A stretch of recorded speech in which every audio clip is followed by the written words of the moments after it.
Buenas tardes. Buenas tardes y gracias por venir, por estar aquí con nosotros esta noche.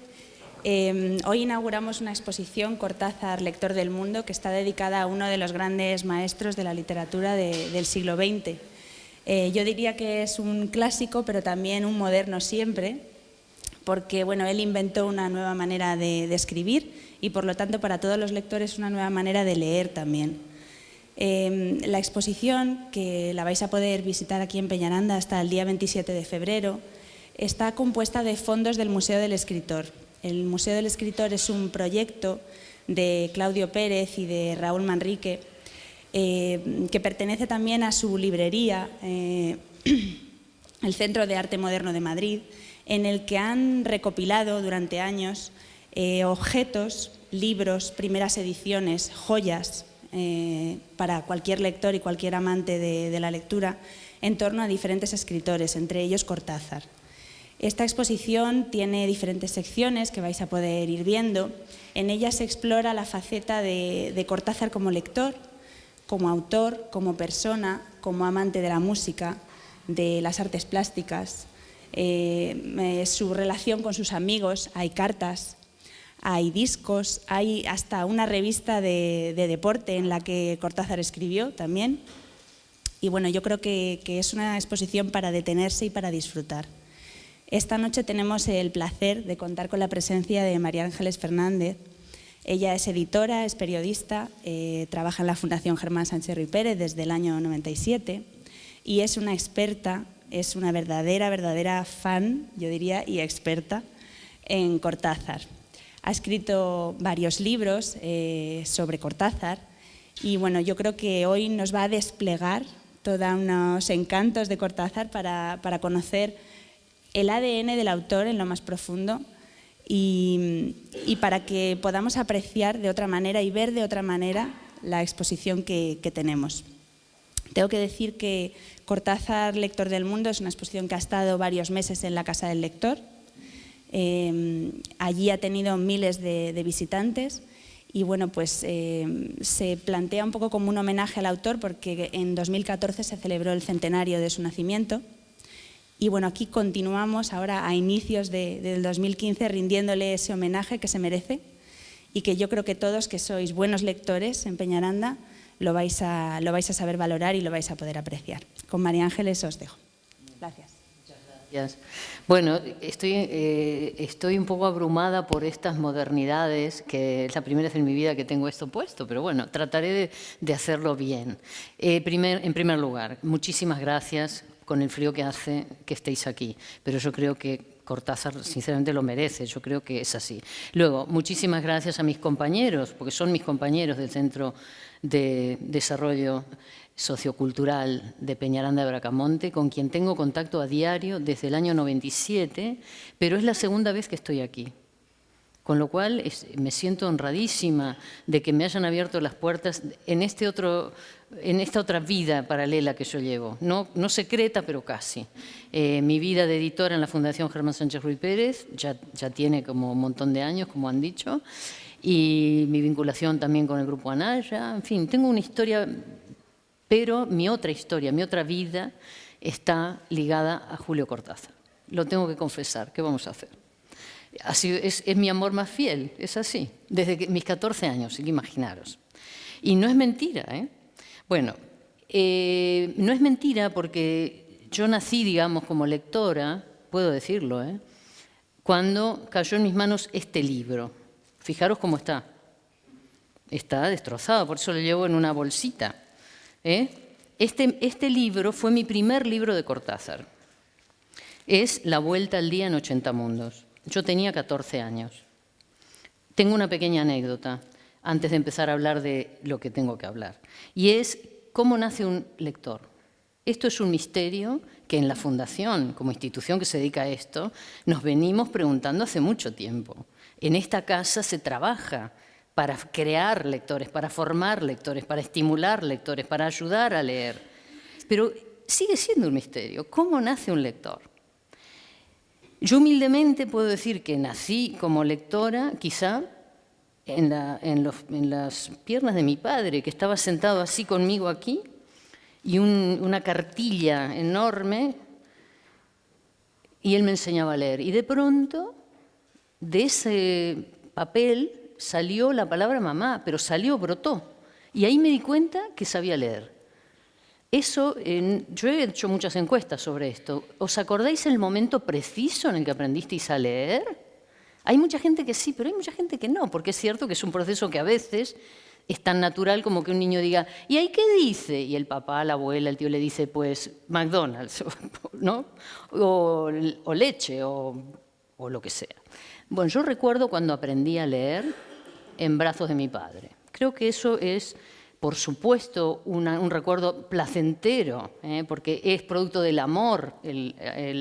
La actitud mía ante la lectura estaba rodeada de amor. Hay muchísima gente que dice eso, ¿no? Víctor Moreno es uno, que dice que la lectura, el placer de la lectura en realidad se vincula al recuerdo placentero que cualquiera de nosotros puede tener del momento en el que empezó a leer, a sentirse lector.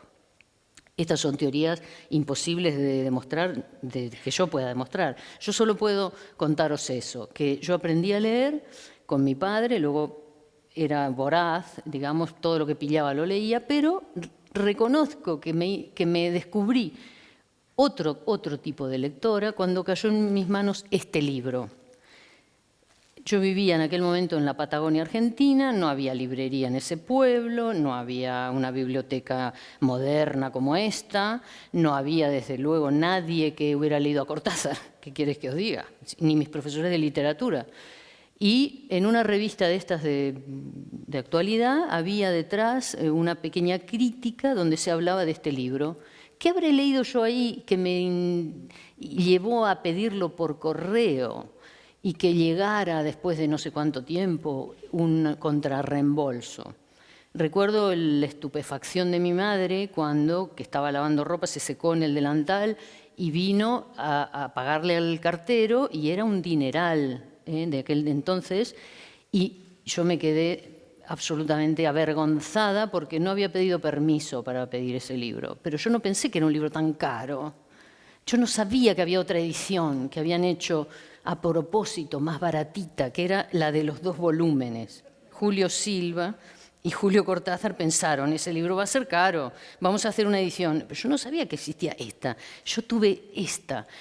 Nunca terminaré de avergonzarme lo suficiente porque mi casa era una casa donde el dinero, como comprenderéis, ¿no? Inmigrantes, acabamos de llegar, hacía poco, nos sobraba. Pero bueno, mi madre creo que me lo perdonó cuando vio luego la pasión con la que yo destrocé ese libro, ¿no? Este libro, que lo tenéis en las vitrinas y que está en la biblioteca en 2 volúmenes, que es como se lo ha leído la mayoría de la gente, es uno de los libros donde yo pude rastrear también esto de lo que vengo a hablar hoy aquí. En ese libro, que es un libro de 1967, Cortázar ya era famoso, digamos, ya había publicado, por ejemplo, Rayuela, que es la novela, la gran novela, digamos, gordita, que también tenéis aquí, ¿no? Con la que él pasa a la historia de la literatura, con la que él entra a la historia de la literatura, aunque ya lo había hecho con sus cuentos, que duda cabe, pero digamos como novela, entra a la historia de la literatura con Rayuela. Entonces después, pasados esos años, desde el 63 al 67, hay un editor que se tuvo que exiliar en México, que se llamaba Orfila Reynal, y para montar su editorial le pide a varios amigos que lo ayuden con algún título para nutrir esa editorial. Y entonces Cortázar, que siempre escribió, tenía en unos cajones una cantidad de textos sueltos inclasificables que reunió y dijo, bueno, si le vale esto. Bueno, yo creo que fue la mejor idea que tuvo, porque entre Historia de Cronopios y de Famas, que es ese libro también inclasificable, donde sabéis que está las historias para subir una escalera, instrucciones para llorar, instrucciones para reírse, en fin, que es como un libro para reírse, ¿no? El humor de Cortázar puesto al 100%. Este libro tenía la facilidad para una lectora bisoña como yo, porque ¿qué había leído? Habíamos leído las cosas de la escuela, esas poesías aburridas.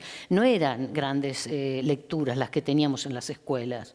Eran buenos maestros, pero no tenían como hoy los maestros tienen la conciencia de que hay que leer más cosas que las que da el currículum, ¿no? Entonces, esto era lo que uno leía por detrás de la escuela, ¿no? Y fue la revelación. Yo ahí pensé que la literatura era algo que valía la pena, que era algo divertido, que era algo humano, que yo ahí descubría muchas cosas, que ahí había de todo. Ahí había, por ejemplo, un texto disparatado, por ejemplo, que mientras hablo lo voy a tratar de encontrar, porque claro, cuando uno busca las cosas es cuando no las encuentra, y que yo procuraba, lógicamente, compartir, ¿no? Compartir, incluso con mi madre, que criaba gallinas. Mi madre era una señora castellana de la Venta del Obispo, de Yocasero, que no fuimos a la Patagonia, pero ella criaba gallinas. Entonces yo le decía, mamá, mira lo que dice Cortázar de las gallinas. Cortázar era un señor que vivía en París, que era así de guapo, que era un hombre hecho y derecho, que trabajaba en la UNESCO y hablaba de gallinas. Entonces a mí me parecía que era tan próximo eso a mi madre, ¿no? Y entonces tenía un texto como este: por escrito gallina una. Con lo que pasa es nosotras exaltante. Rápidamente del posesionadas mundo estamos hurra. Era un inofensivo aparentemente cohete lanzado cañaveral americanos, cabo por los desde. Razones se desconocidas por órbita se la desvió y probablemente algo al rozar invisible la tierra devolvió a. Cresta nos cayó en la paz y mutación golpe entramos de. Rápidamente la multiplicar aprendiendo de tabla estamos, dotadas muy literatura para las somos de historia, química menos un poco, desastre ahora hasta deportes, no importa pero, de será gallinas cosmos el carajo qué. Bueno, a mí, cuando yo tenía 14 años, llevar esto al colegio y provocar a la profesora con estos textos me parecía que era la rebelión. Y efectivamente lo era, porque Cortázar lo estaba haciendo, estaba desafiando las formas, desafiando el orden, desafiando la forma de narrar. Bueno, esa es la esencia de Cortázar, ¿no? Es la esencia de Cortázar, como el Cortázar del capítulo 68 de Rayuela, que estira, como yo digo, el lenguaje para sacarle el jugo, el mayor jugo posible. Esto no lo voy a leer entero porque quiero ir a otras cosas, pero solo empecemos a leer este capítulo, que es un capítulo de amor, digámoslo así, ¿no?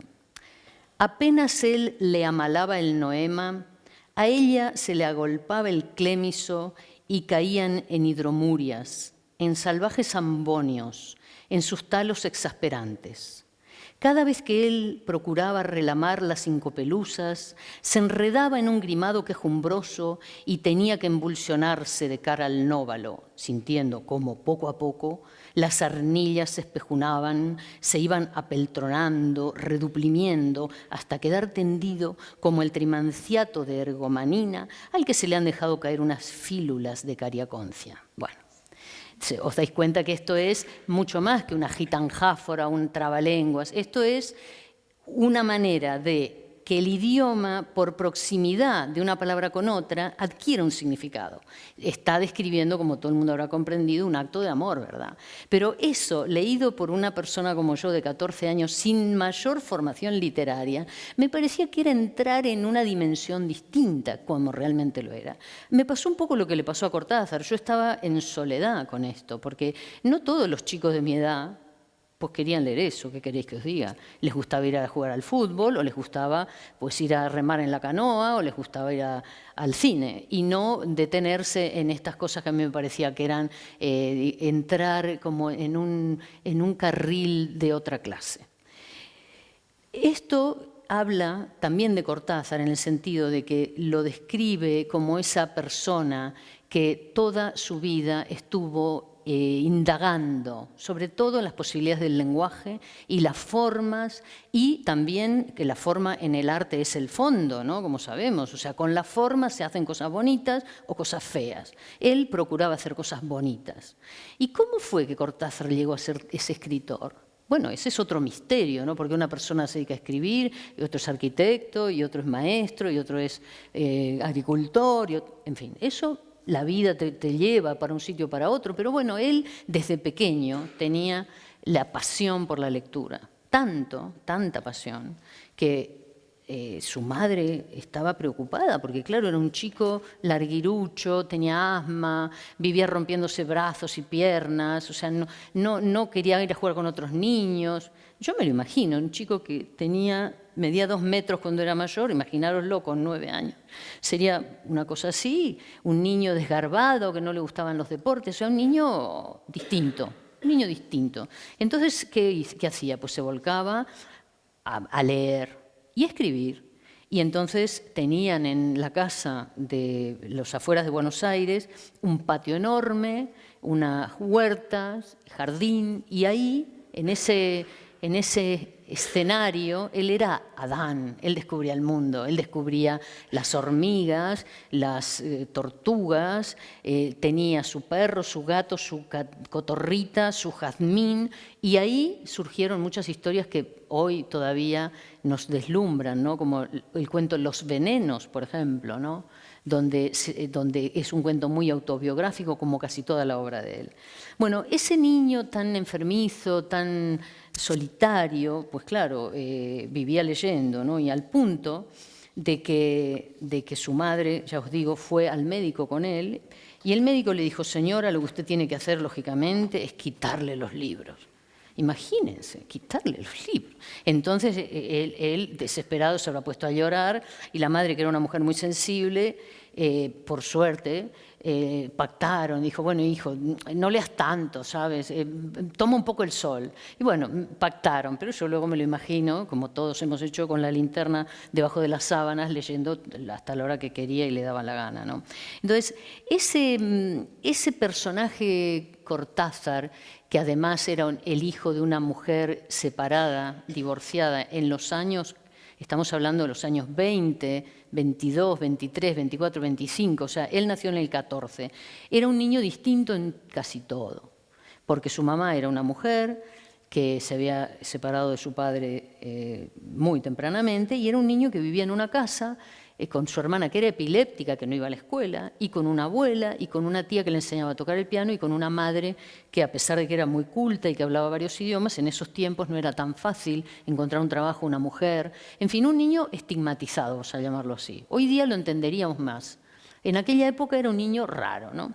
Bueno, ese niño raro, evidentemente, era un niño que preocupaba a su madre, como os digo, ¿no? Y entonces, a pesar de todo, la madre lo estimulaba, le daba cosas para leer y tal, y lo comprendía, yo creo, ¿no?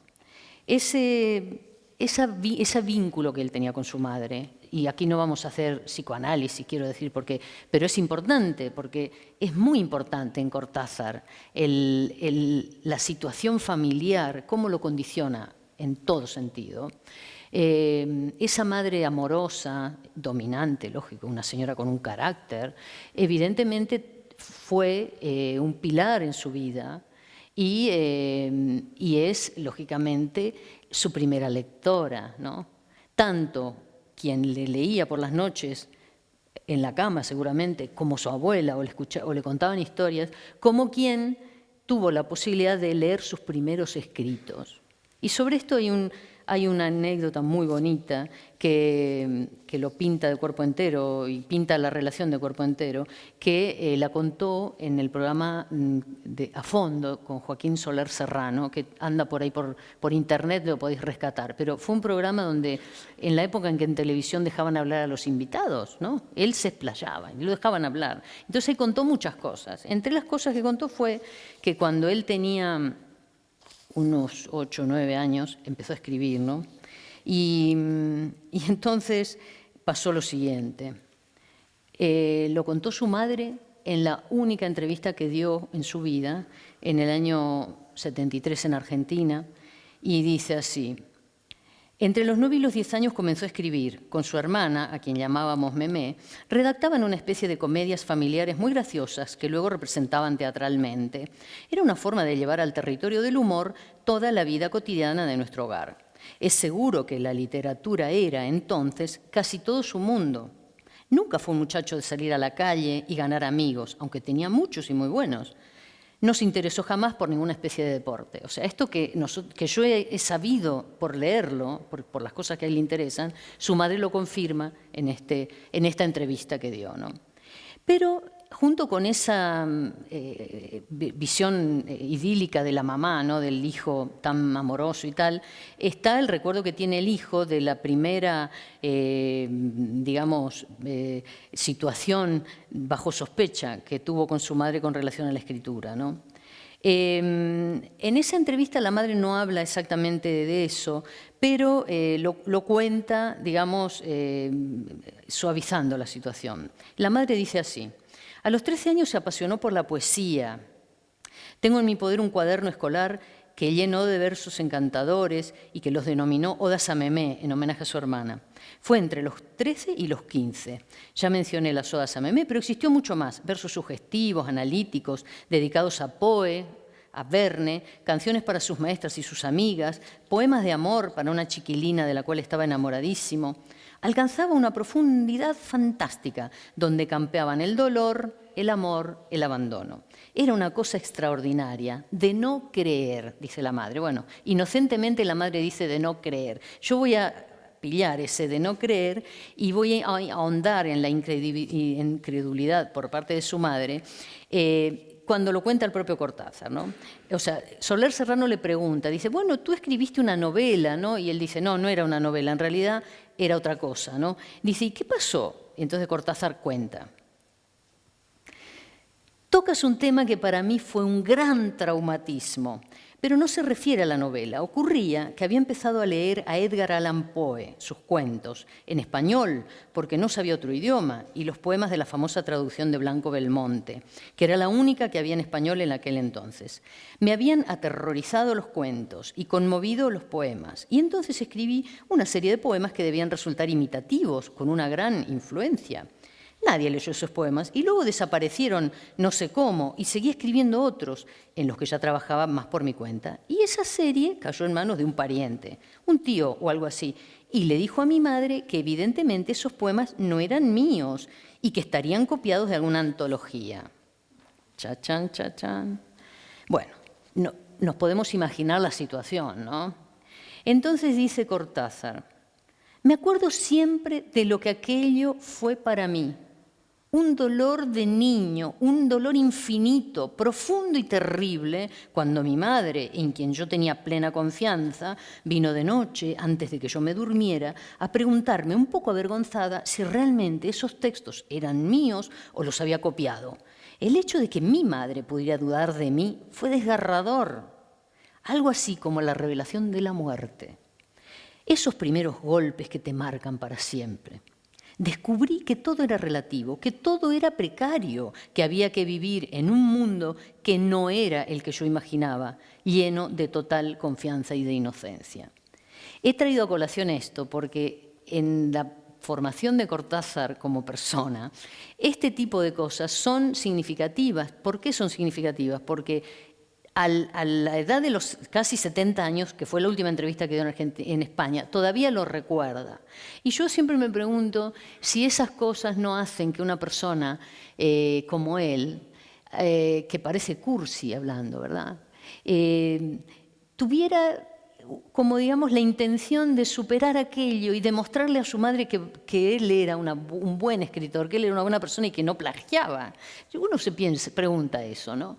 Entonces, esa inocencia de Cortázar, de querer deslumbrar a la vecina de al lado con un poema, ¿no?, o hacer bromas a su hermana, ha seguido estando en el presente siempre, porque él nunca dejó de escribir poesía. Evidentemente sacudido como lector por aquella posibilidad que él veía desde tan pequeño, que tenía el idioma con la poesía y que no la tenía con la prosa, ¿no?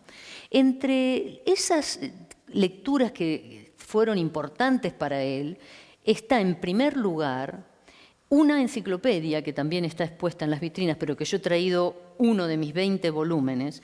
Esta enciclopedia, que también circuló en España, seguramente muchos de los que estáis aquí la conoceréis por vuestra familia o por vosotros mismos, se llama El Tesoro de la Juventud.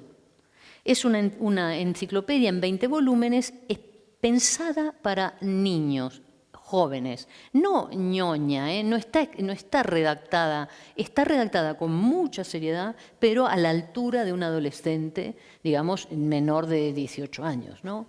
Pero es un libro que se editó en toda América Latina y este está impreso en los Estados Unidos, que no tiene fecha de impresión, no tiene pie de imprenta, que claro, como editora que soy, digo, ¿y por qué será? Claro, luego me di cuenta de que con eso estiraban la vida útil de una enciclopedia, ¿no? Pero estaba hecha con los mayores adelantos técnicos de la época, o sea, el rotograbado, bueno, incluso había láminas con colores, y además estaban convocados los expertos en la materia que fuese más importante de su tiempo, ¿no? Esta enciclopedia, que se llama Enciclopedia de Conocimientos, tenía secciones como, por ejemplo, Historia de la Tierra, el libro de la América Latina, Cosas que debemos saber, el libro de nuestra vida, Los dos grandes reinos de la naturaleza, el libro de los por qué, Hombres y mujeres célebres, el libro de las narraciones interesantes, Los países y sus costumbres, el libro de la poesía, Historia de los libros célebres, Juegos y pasatiempos, el libro de hechos heroicos, el libro de lecciones recreativas y luego las láminas en colores. ¿Por qué he sido detallista en el índice, digamos, de las secciones? Porque justamente esta forma de organizar el mundo a Cortázar lo deslumbró siempre y se fue leyendo estas secciones. Y hay pruebas de ello. Por ejemplo, en un texto, en Salvo el crepúsculo, es un libro que él publicó al final de su vida, de hecho no lo vio impreso, fue póstumo, lo editó Aurora Bernardes después de él morir, porque él aquí rescató todo eso que él no había podido publicar en vida, porque eran poesías y a él lo habían descartado como poeta. Él se consideró siempre poeta y de hecho yo digo que la mayoría de sus textos son poéticos, pero él reunió todo esto en Salvo el crepúsculo, que es un haiku de Bayo, ¿no? Salvo el crepúsculo. Y entonces en este libro que escribe al final de su vida, él cuenta: hay cosas que vuelven a ráfagas, que alcanzan a reproducir durante un segundo las vivencias profundas, acríticas del niño. Sentirme a cuatro patas bajo las plantaciones de tomates o de maíz del jardín de Banfield, rey de mi reino, mirando los insectos sin intermediarios entomológicos, oliendo como me es imposible oler hoy la tierra mojada, las hojas, las flores. Si de esa revivencia paso a las lecturas, veo sobre todo las páginas de El tesoro de la juventud, dividido en secciones, y entre ellas el libro de la poesía, que abarca un enorme espectro desde la antigüedad hasta el modernismo, mezcla inseparable Olegario Andrade, Longfellow, Milton, Gaspar Núñez de Arce, Edgar Allan Poe, Sully Proudhon, Víctor Hugo, Rubén Darío, Lamartine, Becker, José María de Heredia.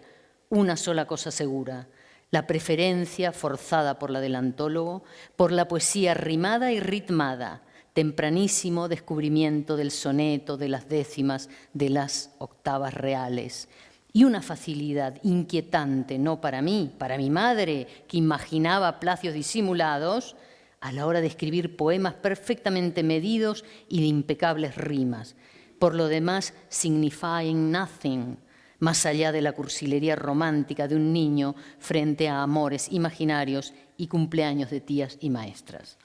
Yo digo que la autobiografía no siempre es literatura, pero hay gente que con su autobiografía puede hacer textos literarios muy bonitos, como es este caso, ¿no? Esto es un texto autobiográfico que nos revela un paso, digamos, de un niño a un adulto, pero que siempre mantiene al niño. Es como lo de la oreja verde de Rodari, ¿no? Siempre él fue un niño para estos descubrimientos. Por eso le resultó tan fácil pasar a lo fantástico. O sea, los cuentos de Cortázar empiezan como si estuviéramos aquí hoy y de repente algo sucede que pasamos al otro lado como Alicia cuando se cae en el agujero, ¿no? Y por eso Cortázar es un fantástico distinto, porque nadie puede sabe en qué momento, y en qué momento pasé al otro lado, ¿no? Hay que volver a leerlo, pero siempre parece que estamos en el crudo presente. Por eso es tan interesante, porque habla de cosas que a todos nos conciernen, ¿no? Bueno, la poesía, os digo, acompañó siempre a Cortázar. De hecho, su primer libro, que él publicó bajo seudónimo, también no estaba seguro de sí mismo, ¿no? Se llamó Presencia y contenía 43 sonetos. Entonces, claro, cuando él le lee los sonetos a los amigos le dicen, hombre, pero es que ya Quevedo, ¿sabes? O sea, déjate de rollos con los sonetos. Tú lo que tienes que hacer es escribir esos cuentos raros que tú escribes, como Casa Tomada. Si alguien no lo ha leído, yo recomiendo que lea ese primer cuento del libro que se llama Bestiario, que lo tenéis aquí en la biblioteca, y que empiezan, unos hermanos viven solos en una casa y, bueno, y empiezan a pasar cosas y, bueno, y ya no sigo contando, ¿no?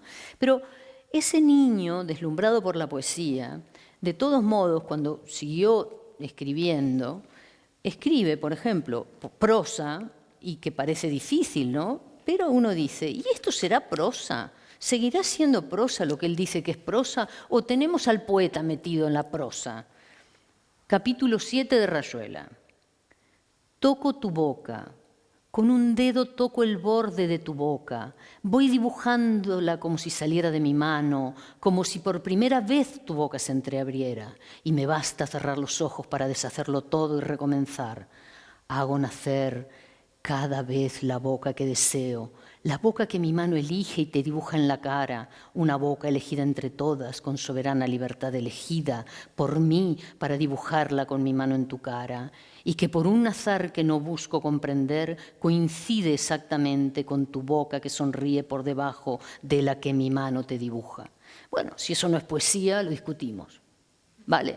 Pero esto es un capítulo metido en una novela donde un grupo de amigos están en París y escuchan jazz y, bueno, y les pasan muchas cosas, como sabéis. Y tiene el lado de acá y el lado de allá, etcétera, etcétera. Entonces, el poeta Cortázar, como yo digo, siguió escribiendo prosa, en la cual cada vez que podía metía la poesía. De hecho, él tradujo a uno de los grandes poetas que él adoró siempre, que fue John Keats, y tradujo a Poe, la parte en prosa, pero quiero decir que él se ha nutrido de los poetas y luego ha aplicado eso a su prosa. De todos modos, en esas lecturas iniciáticas del Cortázar, que nos dan como resultado esa factura de esos libros raros que parece un cajón desastre, donde hay de todo, tienen que ver también con algo que él lo menciona, por supuesto, y que son, que aquí también lo hay y lo hubo, que eran los almanaques, los libros almanaques que había en todas las casas, que había desde cómo se cría un ternero hasta la luna y las mareas y los vientos y historia y el resumen del año anterior, etcétera, etcétera, etcétera, ¿no? Entonces, eso él siempre lo deslumbró, esa posibilidad de pasar de una cosa a otra, ¿no? Y que hace esa lectura salteada que parece haciendo zapping, que es tan moderno hoy día, ¿no? Porque yo digo que Cortázar, con esa forma que él tuvo de escribir, que parece que todo sirve para la literatura, todo sirve, todo es literatura, se anticipó a su tiempo en el sentido de hacer, por ejemplo, en Rayuela, una lectura que sí tiene un argumento, como es lógico, pero que uno ya sabéis que puede entrar por donde quiere ese libro, lo puede empezar por cualquier lado, aunque es mejor seguir, digamos, las instrucciones, porque uno entiende mejor el argumento. Pero esa forma de escribir discontinua, fragmentada, al final es la modernidad, es lo que hacen hoy los jóvenes, ¿no? Que van saltando, zapeando, saltando de un Google a otro, ¿no? Eso está un poquito anticipado, creo yo, en Rayuela, o en el mismo La Vuelta al Día en 80 Mundos también, o en las historias de Cronopios y de Famas, que es el libro quizá más inclasificable de todos. Bueno, ¿sabéis que Cortázar, como la familia no tenía dinero, él se tuvo que poner a trabajar muy joven, no terminó la carrera de letras que él había empezado, no pudo, se tuvo que ir a trabajar como profesor de secundaria a unos pueblos perdidos en la Pampa Argentina. Uno se llamaba Bolívar y otro Chivilcoy. Bolívar era muy pequeñito y él lo que trataba de hacer era no salir de su cuarto de la pensión. Eso es lo que él trataba, ¿no? Lo venían a buscar: Julio, vamos al baile. Tengo que estudiar, tengo que preparar las clases, tengo que estudiar alemán solo. Estudió alemán solo para poder leer la poesía de Rilke. Bueno, él era solitario, era un hombre solitario realmente, lleno de amigos, por supuesto, pero era trabajador, incansable. Por eso tiene una obra tan vasta, porque se tuvo que ganar la vida como traductor, que esa es otra forma de leer también. O sea, las primeras traducciones suyas están aquí en esta vitrina. Está desde Walter de la Mare, Marguerite Yourcenar, Edgar Allan Poe, Lord Houghton, las cartas de Keats, Robinson Crusoe.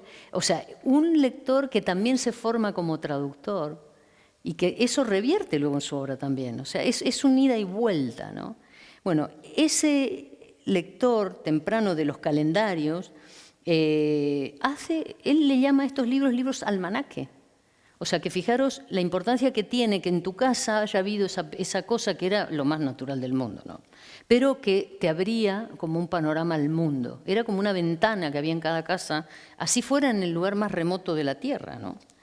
Luego, esos niños también tenían la posibilidad de leer las revistas infantiles, que en Argentina hubo una muy conocida que se llamó Villiquen, que se fundó en 1919, y que está mencionada en su cuento Los venenos. Pero la que lee Villiquen es su hermana. Es curioso. Él se reservaba, ya sabéis, cosas de hombres, como por ejemplo Las aventuras de D'Artagnan. Entonces, yo quiero ir a esto y luego ya voy a pasar a la última parte de mi exposición, porque quiero que luego, si queréis, conversemos al lado de los libros, ¿no? Cortázar, ya sabéis que como escritor, como todos los escritores, tienen unos temas favoritos, vamos a decirlo así, ¿no? Así como en Borges, por ejemplo, tenemos el tema del linaje, ¿no? El tigre, la ceguera, la metáfora, la Divina Comedia, el golem. En fin. En Cortázar también tenemos los espejos, el doble, el tiempo, lógico. El tiempo es el tema de todos nosotros, el tiempo es lo que nos marca como seres humanos, con lo cual el tiempo, literariamente hablando, es un tema muy tratado por los escritores porque es la preocupación en busca del tiempo perdido, ¿no? Es la preocupación, se me acaba el tiempo, me muero. Entonces, parece que si uno escribe sobre el tiempo, lo estira un poquito, ¿no? O buscar el tiempo perdido o recuperar lo que ya viviste. En fin, entonces, el tiempo, que es una fascinación de Cortázar, es un tema, como yo digo, muy cortázariano, ¿no? Y yo quiero traer aquí un recuerdo suyo, que para mí es precioso en este sentido, que él dice: a los 7, 8, 9 años la lectura de un libro, de una novela, sucedía en otra época, en otro tiempo, con otras costumbres y en una geografía totalmente distinta de la Argentina. Yo la vivía, la absorbía con una tal pasión que creo que eso era una especie de gimnasia mental que me desligaba durante el tiempo de una lectura de una manera absoluta de la circunstancia que me rodeaba. O sea, que un niño, ¿no? a los 11 años, por ejemplo, se encuentra de tal manera absorbido, sometido y entregado a la acción de la novela, hay una tal empatía y un tal contacto con la lectura que cada vez que oía la voz de una tía que gritaba: «Julio, vení, la lección de piano», o «Julio, anda a bañarte», experimentaba un sentimiento de pérdida, de desencanto. En ese momento yo tenía que cerrar el libro y abandonar a los personajes con los que había estado: D'Artagnan, Athos, Aramis. Yo estaba metido en ese mundo de los Tres Mosqueteros, absolutamente fascinante. Bueno, entiendo que aquella sensación infantil, ¿verdad?, por creer que podía salirse de las coordenadas tiránicas del tiempo y del espacio habituales y perderse, hundirse en la lectura, yo creo que está en el origen de lo que se conoce en Cortázar como los estados de pasaje, ¿no?, que es otra figura literaria. O sea, hay un cuento que se llama Lejana, donde una mujer va caminando por un puente y de repente se transforma en otra persona. Pero no es un cuento de fantasmas, es un estado de pasaje. O sea, hay un pasaje de una persona a otra, o en un cuento, Todos los fuegos el fuego, un personaje entra en una galería en Buenos Aires y sale en la Galerie Vivienne de París. Naturalmente, ¿eh? Eso es lo fantástico en Cortázar. Y el cuento sigue, ¿no? El tiempo es un leitmotiv imprescindible en un cuento que es una novela, una novelita corta que se llama El perseguidor, que es un cuento que Cortázar escribe en homenaje a Charlie Parker. Ya sabéis que Cortázar adoraba el jazz, la música en general, pero el jazz en particular, el tango, la música clásica, el folclore, todo. Él tenía una discoteca, digamos, ¿no? Pero el jazz era lo que lo asociaba a la experimentación del escritor. O sea, él decía, ya sabéis que cuando alguien va a grabar una pieza de jazz, se hacen varios takes, que es tomar, ¿no? En inglés, tomas. Y entonces se quedan siempre con el mejor. Y él dice, el mejor take, yo solo querría escribir takes, ¿no? O sea, solo lo acabado, ¿no? Lo que va a pasar al disco, a la historia. Él decía que él quería escribir como si ejecutara música, él quería escribir con ritmo, con swing. Y yo creo que eso al final es lo que consiguió metiendo la poesía en la escritura, porque la poesía es ritmo. La prosa tiene que estar muy medida, digamos, sabemos que está la métrica latina, los hexámetros dactílicos, por ejemplo, ¿no? Donde dábale arroz a la zorra el abad, eso es un hexámetro dactílico, ese ritmo, ta, ta, ta, ta, ta, ta, ta, ta, ta, ta, pero claro, no vamos a estar escribiendo y midiéndolo todo el tiempo. En cambio, el que tiene incorporada la poesía, parece que las palabras se le presentan de otra manera, y el que escribe, habiendo sido poeta o siendo poeta, les aseguro que no les sobra una palabra, porque está midiendo el ritmo. Entonces, esa fue la forma de que la música se metió en Cortázar. Voy a ir a una cosa final. Al final de su vida, bueno, no puedo deciros la cantidad de libros que leyó Cortázar, porque eso es una catástrofe enumerativa, digamos, ¿no? O sea, él leía muchísimo, leía todo, leía textos científicos, el periódico, las revistas, todo, las cartas de los amigos, escribía cartas. O sea, no sé cuándo vivía, porque vivía escribiendo. Bueno, pero entonces, al final de su vida, murió prematuramente, también hay que decirlo, por la enfermedad lamentable, le dieron uno de los pocos premios que le dieron a Cortázar. Él tuvo 3 pequeños premios, el premio Fémina en Francia, a literatura extranjera, un premio menor en Argentina de una universidad que se llama el premio Kennedy, que fue compartido con Manuel Mujica Lainez, y la Orden de Rubén Darío del gobierno sandinista en sus comienzos, cuando él estaba, digamos, entusiasmado, por decirlo con aquello, ¿no? Vamos a dejarlo ahí porque ya sabéis las cosas como son. Entonces, él, que como veis, antes mencionó a Rubén Darío, o sea, él adoraba a Neruda, a Rubén Darío, bueno. En ese acto, que él se muere justo un año después, eso fue en febrero del 83 y él se muere en febrero del 84, en el discurso dice así: para mí, la Orden Rubén Darío no es solamente esa alta distinción, sino que representa algo así como el fin de un larguísimo viaje por las tierras y los mares del tiempo, el término del periplo de una vida que entra en su ocaso sin ningún orgullo, pero sin bajar la cabeza.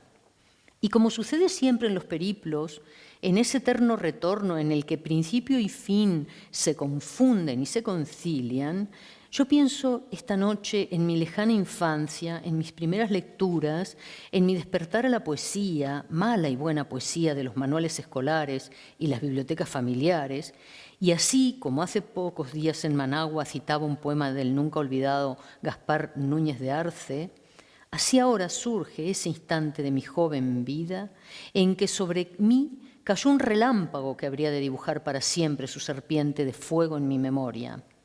El instante en que, creyendo leer uno de los tantos poemas de uno de mis tantos libros, entré en la maravilla de El coloquio de los centauros y descubrí en una misma iluminación a Rubén Darío, a la más alta poesía que me hubiera sido dada a conocer hasta ese entonces. ¿Y acaso mi propio destino literario, mi hermosa y dura condena a ser un pastor de palabras? ese que ahora trata, una vez más, de encauzarlas en su rebaño infinito, en su arte combinatoria, y que ninguna computadora podría abarcar jamás, y cuyo producto es eso que llamamos cultura. De esa cultura quisiera decir algo aquí, pero antes me era necesario recordar mi primer encuentro con Rubén Darío para que se comprendiera mejor lo que para mí significa esta alta recompensa que recibo de su patria, ese término del largo viaje en que vuelvo a sentirme ese niño que despertó a la belleza gracias a él en un lejano pero nunca olvidado día. Bueno, yo creo que dejo aquí mi exposición porque creo que después, ante los libros, los que queréis quedaros, podemos recrear más cosas.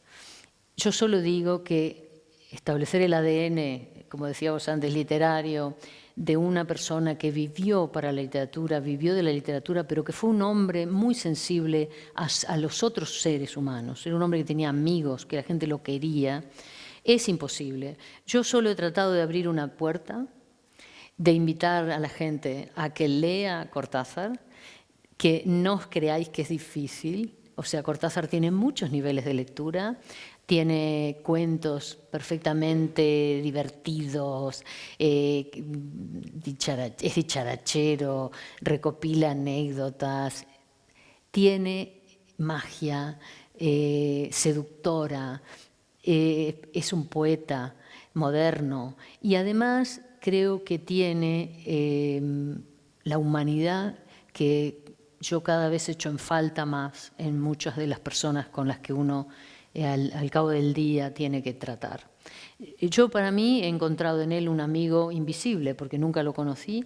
He hecho leer mucho a Cortázar, he tenido muchas satisfacciones, he hecho muchos talleres de lectura de Cortázar y nunca me he sentido defraudada, ni las personas que luego han venido a decirme, tenías razón, no era difícil, me ha encantado, o hay tal cosa que no entiendo bien. Bueno, para eso estoy yo, ¿no?, en el taller. Pero bueno, a lo que voy. Tenéis aquí esta maravillosa biblioteca de Peñaranda de Bracamonte, donde están las colecciones de cuentos, Las armas secretas, Bestiario, Deshoras, Historias de cronopios y de famas.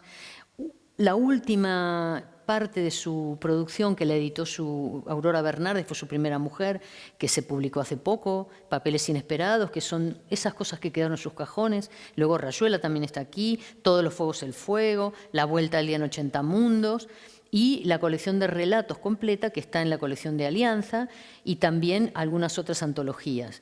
Y luego también tenéis, para ver lo que él pensaba de la literatura, todos los prólogos a la obra de Edgar Allan Poe y la narración de Arthur Gordon Pym y la poesía de Salinas, a la cual él hace un prólogo, ¿no? Porque luego también Cortázar es como que lo hemos ido descubriendo, es como que había un Cortázar que parecía la punta del iceberg, y resulta que cuando él se muere y empiezan a salir todos esos papeles y las cartas, descubrimos a otro Cortázar, que es el hombre Cortázar, ¿no? Que yo creo que detrás de un gran escritor tiene que haber un gran ser humano.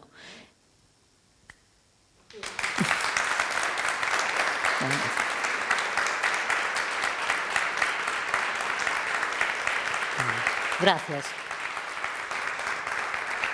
Gracias por estar aquí. Yo os invito, si queréis, los que podáis quedaros, a hacer un recorrido por las vitrinas, aunque ya sabéis que la exposición la han montado el Centro de Arte Moderno, como dijo Emilia, el Museo del Escritor, que son dos personas de Madrid que trabajan con amor al libro y a la escritura y a los creadores, y han montado esta preciosa exposición para que la podamos disfrutar todos nosotros. Lo interesante aquí es que está por épocas, estas son de las primeras épocas. Sabéis que Cortázar nació en Bruselas porque sus padres habían emigrado, digamos, pero los pilla la guerra. Entonces tienen que ir a Suiza, país neutral, luego vienen a Barcelona y luego recién se van a Argentina, ¿no? Y el padre ya cuando vuelven a Argentina ya no está con ellos. Por eso en las fotos no veréis nunca a Cortázar con su padre, porque de hecho no quedó ninguna foto del padre de Cortázar. Y las fotos que hay están, bueno, algunas son en Suiza, otras en Barcelona, y otras que veréis por allí están en el jardín de Banfield. Banfield se llama ese pueblo que os digo de la provincia de Buenos Aires, donde vivía la familia, ¿no? Luego ya sí, cuando él empezó la secundaria, la mamá se trasladó a la ciudad de Buenos Aires para que fuera más cómodo ir al colegio secundario, ¿no? Pero de la fotografía, bueno, ahí está con Aurora Bernardes, por ejemplo, que ella era traductora, o sea, era una importantísima traductora. Y ahí están en Segovia, en un viaje que hicieron juntos por España. Esta mujer murió el 8 de noviembre del año pasado, con 94 años. Y fue una pieza importantísima en la vida de Cortázar y también en la obra, porque compartían mucho las preocupaciones por la literatura. Ella, ya os digo, ella está con Alejandra Pizarnik. Bueno, a Cortázar además le gustaban los gatos, cosa que ya me da mucha simpatía a mí. Y bueno, la madre de Cortázar, ya os digo, era una señora hija de suizos, alemanes, o sea, con una historia. Cortázar, en cambio, viene de una familia de vascos y criollos, o sea, un verdadero argentino, ¿no? Y su última esposa, su segunda esposa, se llamó Carol Dunlop, murió muy joven, él le doblaba en edad y tuvieron la desgracia de enfermarse de unas anemias raras y ella muere incluso antes que él. ¿Sabéis que Cortázar las últimas vacaciones de su vida las pasó en el molino en Segovia, en la casa de un amigo, editor, Mario Muchnik, y fueron las últimas vacaciones de su vida? En España las pasó. Carol Dunlop y Julio Cortázar hicieron un juego. Sabéis que el juego era algo que lo podía a Cortázar, ¿no? Con 60 y casi 70 años le propone a su mujer que nos vamos en una furgoneta, cargamos las cosas y nos vamos a ir desde París a Marsella contraviniendo la ley. Y vamos a hacer un mes en la autopista, sin bajarnos. Y vamos a ir como exploradores. Y vamos a ir haciendo ese juego, ¿no?, de describir lo que pasa como exploradores. Bueno, de esa época hay unas fotos ahí que está él con una margarita sentado en un sillón de esos que le llamaban los horrores floridos, porque eran feos.